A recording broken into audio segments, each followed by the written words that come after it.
करो ऐसा कि लोग पीछे चले। जितनी सुख सुविधा हम रांची वासियों को दें, जितनी सहायता हम अपने लोगों का कर सके वो बहुत बढ़िया है। मुझे कहते हैं ना, किसी चीज़ की शुरुआत करो तो गणेश जी की वंदना से करो। मेरे जीवन की ये नई धारा जो मैं शुरुआत करने जा रहा हूँ, मैं अपने मार्गदर्शक और हमारे मारवाड़ी मंच के पूर्व अध्यक्ष, चेंबर के पूर्व अध्यक्ष और रांची में युवा वर्ग में अपने व्यापार को किस प्रकार से किस मोड़ में लेके जाना है, विजनरी जिसको विज़न बोलते हैं, विजनरी, आज मैं उनसे रूबरू हो रहा हूँ उनके ऑफिस में। मेरे लिए आज बहुत खुशनसीबी है कि आज विनय भैया मेरे को समय दिए। नमस्ते भैया। नमस्ते भैया, मारवाड़ी मंच हो चाहे चेंबर हो चाहे व्यापार हो, हर जगह आपने अपने नाम के साथ काम भी वैसे ही किया है। तो कुछ प्रकाश डालें आप अपने सामाजिक, व्यवसायिक और अभी जो आपने एक नया रांची को दिया है उसके बारे में कुछ बताएं हम लोग को।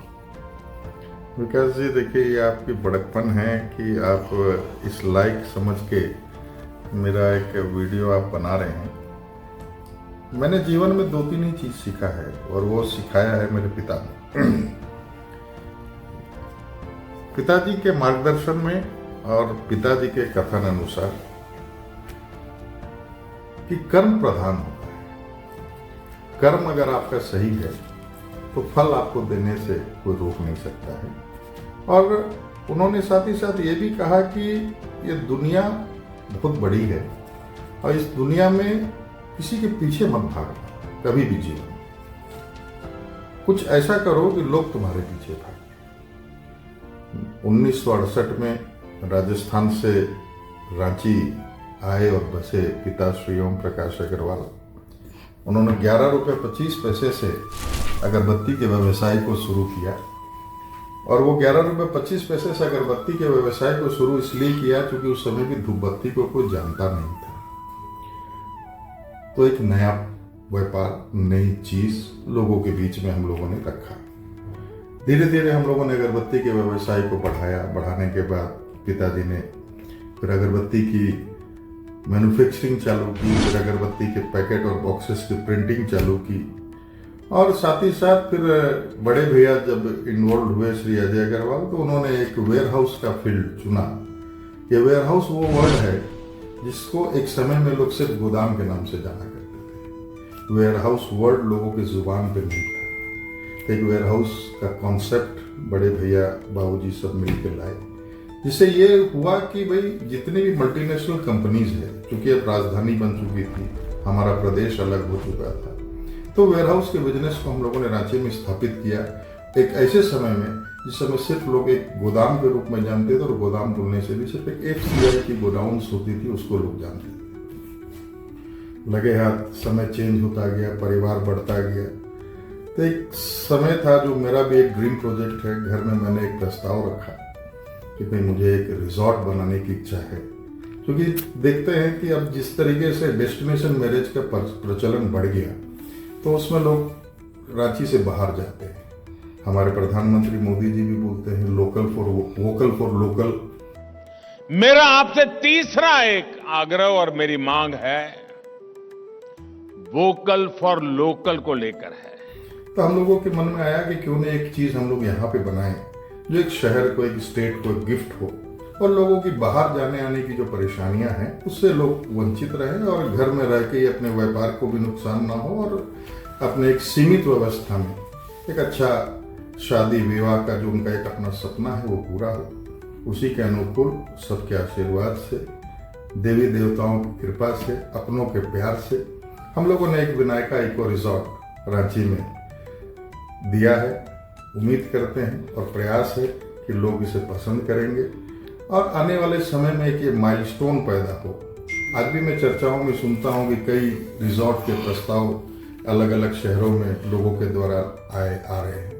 मुझे खुशी हो रही है कि जो कथन था पापा का, करो ऐसा कि लोग पीछे चले, आज इस एक रिजॉर्ट के खुलने से रांची में कई प्रस्ताव या अगल बगल में कई प्रस्ताव रिजॉर्ट के आ रहे हैं।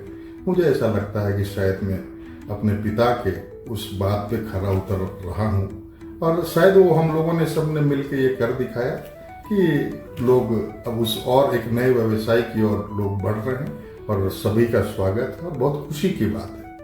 जितनी सुख सुविधा हम रांची वासियों को दे, जितनी सहायता हम अपने लोगों का कर सके, वो बहुत बढ़िया है। मुझे तो खुशी है इस चीज़ की कि आज हमारा जो ये व्यवसायिक ग्रुप है, विनायका ग्रुप, मुझे गर्व है इस चीज़ को कहने में कि लगभग 8,000 लोगों को हम लोगों ने पूरे इस रांची क्षेत्र में, रांची जिला क्षेत्र में हम लोगों ने कामकाज दिया हुआ है।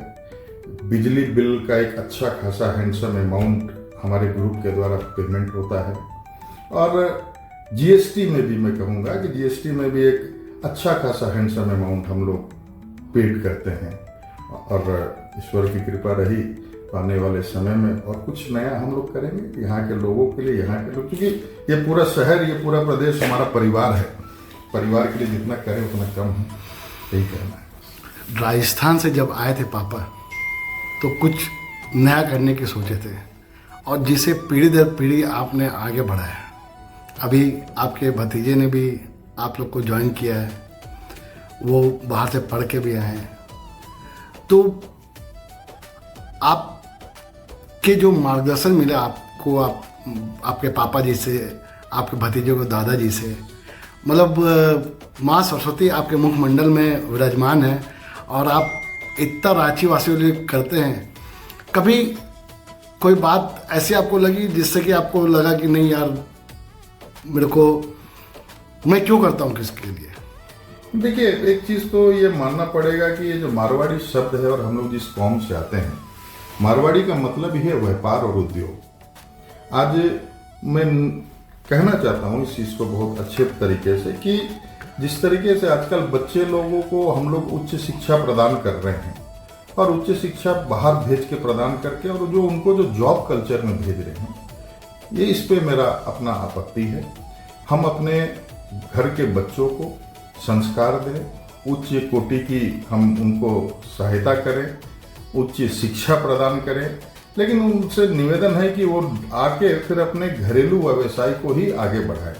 मेरा ये एकदम मानना है कि जो भी नया बच्चा, घर का जो नया मेंबर है, वो अगर व्यापार में आपके साथ आता है, तो मैं दावे के साथ कहता हूँ कि उसकी नई तकनीक, नई सोच और नया प्रयास निश्चित रूप से आपके व्यवसाय में एक नया आयाम पैदा करेगा। ये मेरा मानना है। जो मेरा भतीजा अविराज अग्रवाल लंदन से MBA करके आया, और हमें उसका फीडबैक मिल रहा है, आउटपुट मिल रहा है, अच्छा लग रहा है।